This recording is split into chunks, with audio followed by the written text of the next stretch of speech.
Hello everyone, welcome back to Easy Literature with Suhana. I hope you all are doing well. अगर आपने मेरी previous video origin of English language part 1 देखी है than welcome back, और अगर नहीं देखी है तो डोंट वरी, मैं आज के वीडियो की शुरुआत एक छोटे से रिकेप के साथ करूँगी। पार्ट 1 में हमने जाना था कि इंग्लिश लैंग्वेज की ओरिजिन कैसे हुई, केल्ट्स कौन थे, रोमन्स ब्रिटेन में कैसे आए और एंग्लो सेक्शंस और ज्यूट्स के सेटलमेंट से इंग्लिश लैंग्वेज का डेवलपमेंट कैसे हुआ। आज हम उसी जर्नी को कंटिन्यू करेंगे और डिटेल में पढ़ेंगे द एंग्लो सेक्शन पीरियड, इसका historical background, important features, major writers, famous words. अपने नोट्स रेडी रखिए और बिना टाइम वेस्ट किए let's begin today's class. Anglo Saxon period की टाइमलाइन है 407 एडी से 407 और कहीं कहीं 415 एडी से 1066 एडी तक की है टाइमलाइन एंग्लो सेक्शन पीरियड की।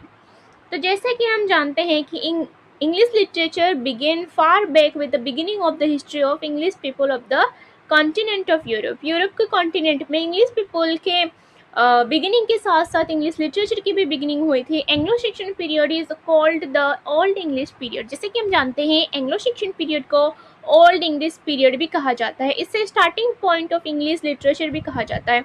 It started from 407 AD to 1066 AD। Before Anglo Saxon there were living Britons and Celts. वहाँ पे कुछ ट्राइब्स रहते थे, ब्राइटन्स एंड गेल्स रहते थे, जिसको हम केल्ट्स कहते हैं। They called as Celts. They were attacked by the Romans. उसके बाद वो रोमन्स के द्वारा अटैक हुए और रोमन यहाँ पे रूल एस्टेब्लिश कर गए। कहाँ पे? वो कॉन्टिनेंट। पहले यूरोप के उस कॉन्टिनेंट यानी इंग्लैंड को इंग्लैंड नाम नहीं था, वो एक कॉन्टिनेंट था। उसके बाद वहाँ पे रोमन आए, रोमन ने रूल एस्टेब्लिश किया और रोमन अपने साथ लाए क्या? Latin language. और ये इस तरह से बन गई उस प्लेस की पहली लैंग्वेज जो कि थी Latin. The Romans were attacked bye 3 Germanic tribes. उसके बाद रोमन्स किसके द्वारा अटैक हुए? रोमन्स अटैक किए गए 3 जर्मनिक ट्राइब के द्वारा, जो कि है angles, Angles, sections and Jutes. Angles, Jutes and sections. They conquered Britain in the latter half of 5th century. 5th century में उन्होंने ब्रिटेन को कॉन्कर किया and laid the foundation of English nation. उसके बाद क्या किया ना? इंग्लिश नेशन की शुरुआत की। तो वहाँ पे पहले कौन आए थे ना? Jutes come fails at the place. उसके बाद एंगल्स आए, देन उसके बाद आए सेक्शंस। तो Jutes were less in number. Jutes क्या थे ना? लेस इन नंबर में थे। वो इतनी हाई क्वालिटी, उतने हाई मतलब ज़्यादा नहीं थे, वो लेस नंबर में थे। But Angles were more in number. But Angles क्या थे? बहुत ज़्यादा तादाद में थे। ज्यूट्स वर लीड बाय हैंगीस एंड होर्सा। तो ज्यूट्स किसके द्वारा लीड हुए थे? हैंगीस एंड होर्सा के द्वारा। The Celts will come from Scotland, Ireland and Wales. Celts कहाँ से आए थे? स्कॉटलैंड और आयरलैंड से आए थे। Germanic tribes are called as hardy warriors and robbers. तो जर्मन ट्राइब्स को क्या बोला जाता था? Hardy warriors and robbers. Because Angles called as a hookman. एंगल्स को हुकमैन कहा जाता था क्योंकि एंगल्स जो वर्ड है उसका मीनिंग वो कहाँ से आया था? Come from the word angle, और एंगल जो उसका मीनिंग था वो था हुक, इसलिए उसको कहा जाता था, एंगल्स को कहा जाता था हुकमैन। और सेक्शन को इस तरह से कहा जाता था स्वॉर्डमैन। स्वॉर्ड यानी word Saxon comes from the word seax. Seax and seax it's mean a short sword, that's why Saxons were called as swordsman. ये तो आप जानते हैं। The process of Britain named as England, Angles Angland, Angland England, then Britons. कौन कौन पहले आए? पहले आए तो ब्राइटन्स, रोमन्स, फिर जर्मनिक ट्राइब्स आए, फिर वाइकिंग्स, फिर नॉर्मंडी एस्टेब्लिश किया। टाइमलाइन है Britons and Celts come there and stay there up to 55 BC। उसके बाद from 55 BC to 407 AD Romans. Then उसके बाद 407 AD से 787 AD तक एंग्लो सेक्शन। फिर 787 AD से 1066 AD तक Vikings were from Scandinavia, Norway, Sweden, Denmark. Anglo-Saxon were more powerful and perfect in everything than compared to Anglo-Saxons। और Vikings जो थे वो लोग बहुत ज़्यादा ही परफेक्ट थे एंग्लो सेक्शन से। तो 1066 एडी में क्या हुआ था ना, बैटल ऑफ हेस्टिंग हुआ था, जो कि कॉन्क्वेस्ट किसने किया था, नॉर्मन कॉन्क्वेस्ट हैपन। तो नॉर्मन कॉन्क्वेस्ट हैपन हुआ था, ड्यूक ऑफ नॉर्मंडी ने इस बैटल को विन किया था और रूल एस्टेब्लिश किया था। उसके बाद किंगडम्स, कौन कौन से किंगडम एस्टेब्लिश हुए थे। ओके, तो जो किंगडम्स हैं, कुछ किंगडम्स उन्होंने एस्टेब्लिश किए थे, एंग्लो सेक्शंस और ज्यूस ने कुछ किंगडम्स एस्टेब्लिश किए थे। तो एंग्लो सेक्शन एस्टेब्लिश 5 किंगडम। कितने किंगडम एस्टेब्लिश किए थे, 5 kingdom, Northumbria, Mercia, East Anglia, Wessex and Kent. ये थे 5 किंगडम जो उन्होंने एस्टेब्लिश किए थे। तो वेस्ट सेक्स जो थी वो किंग अल्फ्रेड के द्वारा रूल की जाती थी, very important role in development of prose. और जो किंग अल्फ्रेड थे वो development of prose that time, उस टाइम के एंग्लो सेक्शन के प्रोस को डेवलप करने में उनका बहुत इंपॉर्टेंट रोल रहा है। देन आते हैं केंट, यानी केंट में जो रूल कर रहे थे वो थे सेंट ऑगस्टिन। वो क्या थे, एक मॉन्क थे हु स्प्रेड क्रिश्चियनिटी। क्या उन्होंने स्प्रेड किया था Christianity in England in 1597 AD। He arrived in the kingdom of Kent, और केंट में आए थे। Apart from this 5 kingdoms there are also 2 kingdom. इन 5 किंगडम्स को छोड़ के और 2 बिग किंगडम हैं, जो कि है यूसेक्स एंड ससेक्स। यूसेक्स यानी ईस्ट सेक्शन और ससेक्स मीन्स साउथ सेक्शन। तो Anglo Saxon people were used Anglian dialect. तो कौन कैसे डायलेक्ट यूज करते थे वो देख लेते हैं। तो एंग्लो सेक्शन जो पीपल थे, जो एंगल्स थे, वो क्या यूज कर रहे थे, वो एंग्लिया डायलेक्ट यूज करते थे। सेक्शंस क्या यूज करते थे, सेक्शन डायलेक्ट। और ज्यूट्स यूज करते थे ज्यूटिस डायलेक्ट। समझ आया। उसके बाद पोएट्री देख लेते हैं, यानी कि लिटरेचर, पोएट्री। तो उस टाइम में पोएट्री डिवाइड कितने टाइप में हुआ था, 3 टाइप में हुआ था। पहला तो था क्रिश्चियन, देन सेकंड लिरिकल, उसके बाद हीरोइक पोएट्री। यानी कि 3 टाइप्स की पोएट्री उस टाइम चलती थी। पहला तो क्रिश्चियन पोएट्री, रिलीजियस वेस्ट, lyrical poetry and heroic poetry. First चलते हैं हम लोग हीरोइक पोएट्री की तरफ, ठीक है। तो heroic poetry is a type of poetry that celebrates the deeds of heroic figures often in a grand style like Beowulf. Beowulf जो है एंग्लो सेक्शन पीरियड की सबसे ज़्यादा इंपॉर्टेंट वर्क मानी जाती है, जो कि एक अननोन राइटर के द्वारा लिखा गया है। एज इट वाज रिटन, बहुत पहले लिखा गया था, दैट्स वाई इसका जो राइटर है उनका कोई पता नहीं है और इसके बहुत सारे पार्ट्स लॉस्ट हो गए हैं। First poetry of old English period, और उसके बाद अदर भी पोएट्री है, जैसे कि वॉल्टेयर, फाइट एंड फेनिसबर्ग, विटसीथ, ये सब पोएट्री है। उसके बाद चलते हैं लिरिकल पोएट्री की तरफ। तो लिरिकल पोएट्री क्या है ना, is a kind of poetry that expresses the poets feelings को, इमोशंस को, पर्सनल थॉट्स को एक्सप्रेस जो करता है उसे हम लिरिकल पोएट्री कहते हैं। तो सिंपल है बहुत ज़्यादा।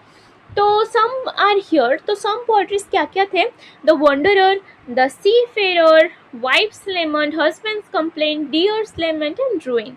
ये कुछ है लिरिकल पोएट्री के एग्जाम्पल एंग्लो सेक्शन के टाइम में। और एक इम्पॉर्टेंट पॉइंट याद रखना, एंग्लो सेक्शन पीरियड को क्या कहा जाता था, डार्क एज कहा जाता था, because no remarkable literary, old English period को क्या कहा जाता था, डार्क एज कहा जाता है। Literary piece has been produced at that time. उस टाइम में कुछ ज़्यादा रिमार्केबल पोएट्री और लिटरेरी पीस डेवलप नहीं हुई थी। रीजंस क्या थे, डेवलप नहीं होने के रीजंस क्या थे जानते हैं। तो England was constantly fighting with so many inventors, जैसे कि वहाँ पे इन्वेंटर्स आते थे, जैसे कि पहले तो जर्मनिक ट्राइब्स आए, फिर पहले रोमन आए, फिर जर्मनिक ट्राइब्स आए, फिर नॉर्मंडी कॉन्क्वेस्ट हैपन हुआ। तो इन सब के चलते वहाँ पे बहुत ज़्यादा फाइटिंग चलती थी। तो लिटरेचर लिखने का, कोई लिटरेरी प्रोडक्शन करने का टाइम ही नहीं था। They are little scientific and cultural advancement. उस टाइम पे बहुत कम ही साइंटिफिक और कल्चरल एडवांसमेंट था। वो लोग फार्मिंग टूल्स करते थे, Anglo Saxon farming tools making. They also got to know arithmetic and geometric. No printing press, उस टाइम में प्रिंटिंग प्रेस नहीं थी। Major works lost due to oral transmission, और उस टाइम की जो थी ना लिटरेचर वो ओरल थी, ओरल बेस्ड थी। दैट्स वाई कोई भी रिटन टेक्स्ट नहीं मिलती, इसलिए बहुत ज़्यादा लॉस्ट हो गई है। स्कोप क्या थे ना, there was an Anglo Saxon poet name scop who used to roam in the city. Scop क्या है ना, एक एंग्लो सेक्शन क्या है ना पोएट है जो कि घूम घूम के सिटीज घूम घूम के वो क्या करते थे ना, अपनी अचीवमेंट्स, अपनी हीरोइक डीड्स को वो सुनाते थे थ्रू ओरल जैसे वहाँ पे उस टाइम में ओरल पोइट्री ज़्यादा ये थी ना, तो इसीलिए वो शहर शहर घूम के हीरोइक पोइट्री कहते थे।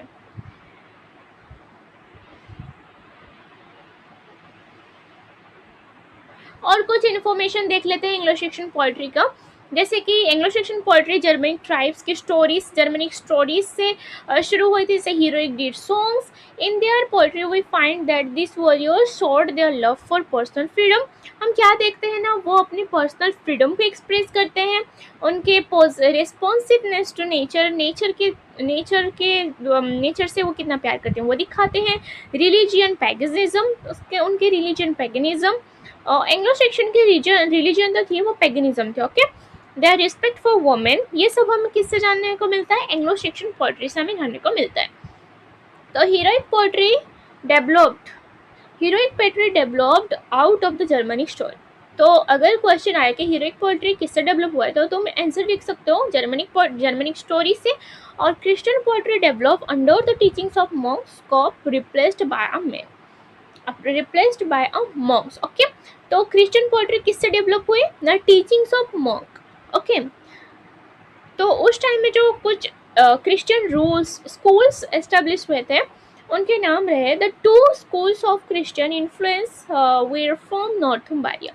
तो कहाँ पे हुए थे, नॉर्थुम्बारिया में हुए थे। First school from under the leadership of Saint Augustine as a Kent के वहाँ पर रूलर थे, तो उन्होंने वहाँ पे एक स्कूल एस्टेब्लिश किया था। Then second school from the leadership of Saint Aidan, this monk was from Ireland से आए हुए थे। They came first Northumbria on in 1635 AD में आए थे। तो पर्पस क्या था क्रिश्चियन स्कूल्स का, बेसिकली पर्पस क्या होता है, क्रिश्चियनिटी स्प्रेड करना। School was to educate people and transfer people into Christianity spread करना। तो important Christian poet at this time, तो उस टाइम के कुछ इम्पोर्टेंट क्रिश्चियन पोएट्स थे, जैसे कि बेडे, कैडमन एंड साइमुल्फ। तो कैडमन का फर्स्ट इंग्लिश क्रिश्चियन पोएट तो बेडे कौन थे ना, बेडे की ecclesiastical history of English people, it is written in Latin language. ये किसमें लिखा गया था, लैटिन लैंग्वेज में लिखा गया था। बेडे यूजुअली लैटिन में ही लिखते थे। This work is talk about the history and development of Christianity in England में डेवलपमेंट कैसे हुई क्रिश्चियनिटी की, वो इस वर्क में उन्होंने मेंशन किया है। It was translated into old English by king Alfred. तो इस वर्क को ट्रांसलेट किसने किया था, किंग अल्फ्रेड ने किया था। उसके बाद साइमुल्फ कौन है, he is third important point. ये कौन है, थर्ड इंपॉर्टेंट पॉइंट है। पहला इंपॉर्टेंट पॉइंट कौन है, कैडमन, देन सेकंड में आता है बेडे, देन थर्ड में है साइमुल्फ। इस third important point, this man is known for religious composition, his works are epistles, Julian, Ellen and Christ second. This man was popular because he used to sign his poem. उस time में वो अपने poems में sign करते थे, signature करते थे, that's why he was very much popular at that time. उसके बाद आते हैं कैडमन, जो कि हमारे first English Christian poet. Okay, तो कैडमन हैज़ अ ड्रीम। तो कैडमन की जो ये लिखे हैं ना उन्होंने, कैडमन्स हाइम रिटन किया गया, उनको एक सपना आया जिसमें गॉड ने उन्हें पूछा कि गॉड ने उन्हें कहा एक पोएम लिखने, एक to write and sing about his creation, उनकी गॉड के क्रिएशन के ऊपर उसे लिखने और गाने के लिए कहा। तो Caedmon wakes up and found himself able to sing and write. और कैडमन जो थे ना वो पढ़ने लिखने नहीं जानते थे, और वो जब ड्रीम देख के जब उठे ना, तो वो उन्होंने अपने आप को क्या पाया ना, वो लिख भी सकते हैं और गा भी सकते हैं। His works Caedmon hymn, it is written in honour of God, वो गॉड के ऑनर में लिखा गया था। तो पहला क्या है ना, dreams of the rood, this is written by an unknown poet and this is the most important Christian poetry. This poem has 3 parts. ये जो ड्रीम, ये तो गए कैडमन गए, और एक अनदर बहुत इंपॉर्टेंट पोएम है पोएट्री एंग्लो सेक्शन की है, वो है dreams of the rood. This is written by an unknown poet and this is the most important in Christian poetry. This poem has 3 parts. ये पोएम की कितनी parts है, 3 parts. Narration has a dream and saw एक cross. तो first part जो दिखाती है ना वो विजन ऑफ क्रॉस दिखाती है। देन सेकंड पार्ट दिखाती है कि we talks about the story of Christ death and his resurrection. Then third point में आता है vision of the cross fades away. Third part में क्या दिखाते हैं ना, जो विजन ऑफ द क्रॉस थी वो चली जाती है, फेड्स अवे हो जाती है, फेड हो जाती है। Narrator works up and appraises God and desire to be with the cross once more. वो और एक बार देखने के लिए विश करते हैं। उसके बाद कुछ इंपॉर्टेंट एंग्लो सेक्शन प्रोज देख लेते हैं। प्रोज यूजुअली क्या करती है, एक स्टोरी बताती है, डिस्क्राइब समथिंग और शेयर आइडियाज और इन्फॉर्मेशन शेयर करती है। We find the ordinary language in prose. Prose में हम क्या पाते हैं, ऑर्डिनरी लैंग्वेज पढ़ते हैं एंड पैराग्राफ वाइज लिखा जाता है प्रोज ना।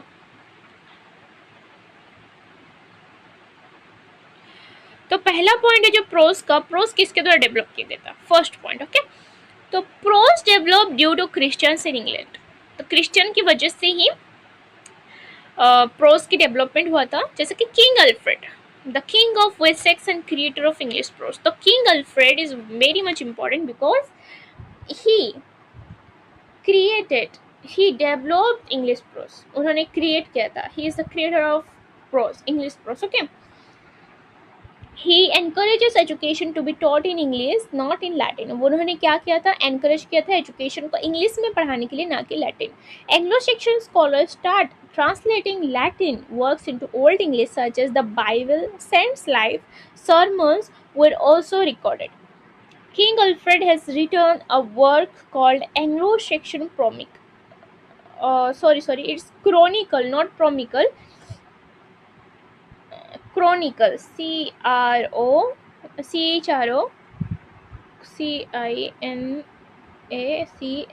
Chronicle. Okay, so this is Anglo-Saxon Chronicle. It's talk about the story of English period. So that's all for today's class. I hope आज का explanation आपको easy और helpful लगा होगा। अगर आपने नोट्स बनाए हैं तो एक बार उन्हें ज़रूर रिवाइज कीजिए, क्योंकि हिस्ट्री ऑफ इंग्लिश लिटरेचर को टाइमलाइन के साथ याद रखना बहुत इंपॉर्टेंट होता है। अगर वीडियो पसंद आई हो then don't forget to like, share and subscribe to easy literature with Suhana.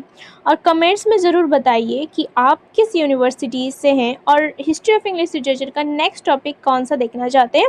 In the next video we will continue our journey through the history of English literature with the next important period. Till then, keep learning, keep reading, and I will see you in the next class. Thank you so much for watching. Allah Hafiz.